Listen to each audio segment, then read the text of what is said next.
Hi నమస్తే welcome to universal talkies. ప్రపంచమంతా కూడా ఎంతో ఆసక్తిగా ఎదురు చూస్తూ ఎప్పుడు థియేటర్లో చూస్తామని వేచి చూస్తున్న సినిమా రామాయణ్. సో ఈ సినిమాలో కథానాయకుడు రణబీర్ కపూర్ నటిస్తున్నాడు. అలాగే కథానాయికగా సాయి పల్లవి నటిస్తున్న విషయం అందరికీ తెలిసిందే. సో దీనికి కథని నితీష్ కుమార్ దర్శకత్వం వహిస్తున్నారు. ఈ కథకి ఈ నేపథ్యంలోనే రామాయణ్ని ఎన్నో కోణాల్లో చూసిన మనం ఇప్పుడు ఒక కొత్త కోణంలో, అది కూడా ఈ జనరేషన్ తగ్గట్టుగా సినిమాని రూపుదిద్దుకోబోతున్నట్టుగా తెలుస్తుంది. సో ఆల్రెడీ బాలీవుడ్తో పాటు పాన్ ఇండియా లెవెల్లో రీసెంట్గానే మనకి ప్రభాస్ మూవీ కూడా రిలీజ్ అయ్యి పరాపజయాన్ని అందుకుంది. అదే నేపథ్యంలో పూర్తి జాగ్రత్తలు తీసుకొని విఎఫ్ఎక్స్తో సహా ప్రతి విషయంలో కూడా పూర్తి కథని కళ్ళకి కట్టినట్టుగా చూపించాలని చెప్పేసి ఈ సినిమాని ఎంతో ప్రతిష్టాత్మకంగా తీస్తున్నారు నితీష్ కుమార్. సో దీనికి ప్రొడ్యూసర్గా నమిత్ మల్హోత్రా అయితే ఉన్నారు. ఈ నేపథ్యంలో ఈ సినిమా నుంచి ఇంకొక కొత్త అప్డేట్ ప్రేక్షకులందరినీ కూడా ఉర్రూతులోగేలా చేస్తుంది. సో ఆల్రెడీ ఈ సినిమాని ఇంగ్లీష్తో పాటు మిగిలిన భాషలన్నింటిలో కూడా పాన్ వరల్డ్ లెవెల్లో అయితే తెరకెక్కిస్తున్నారు. సో దీనికి సంబంధించి ఈ సినిమాని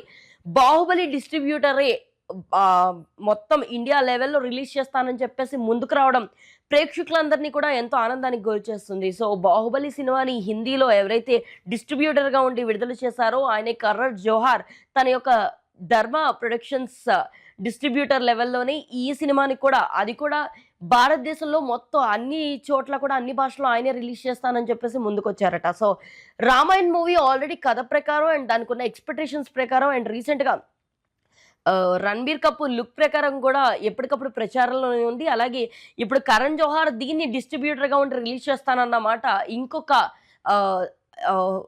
హైమెట్ ఎక్కించిందని చెప్పాలి. సో దీనికి సంగీత దర్శకులుగా కూడా హన్స్ జీమర్తో పాటు ఆస్కార్ విన్నర్ ఏఆర్ రెహమాన్ కూడా ఉన్న విషయం తెలిసిందే. మరి రానున్న రోజుల్లో దీని డిస్ట్రిబ్యూషన్ కూడా కరణ్ జోహార్ తీసుకున్నారు అంటే ఖచ్చితంగా ఇది ఒక హై లెవెల్ మ్యాటర్ అని చెప్పాలి. ఎందుకంటే కరణ్ జోహార్ ఇప్పటిదాకా అందించిన సినిమాలన్నీ కూడా ఆల్మోస్ట్ బ్లాక్ బస్టర్ హిట్స్ అందుకున్నవే. అండ్ అట్టు కథను ఎంతో నమ్మితే కానీ ఆయన సినిమా అందించడానికి దిగరు. అలాంటి నేపథ్యంలో రామాయణ్ని డిస్ట్రిబ్యూట్ చేయడానికి ఒప్పుకున్నారు అంటేనే రామాయణ అన్నది ఎలా ఉండబోతుంది అన్న విషయం కీలకంగా తెలుస్తుంది. అండ్ రానున్న దివాళీకి సినిమా రిలీజ్ చేయాలని చెప్పేసి చిత్ర బృందం ప్లాన్ చేస్తుంది. మరి ఏ టైంకి సినిమా రిలీజ్ అవుతుంది, ఎలా ఉండబోతుంది, అండ్ దట్టు సాయి పల్లవి ఈ బాలీవుడ్ సినిమా చేయడం ఇది ఆల్రెడీ సెకండ్ మూవీనే.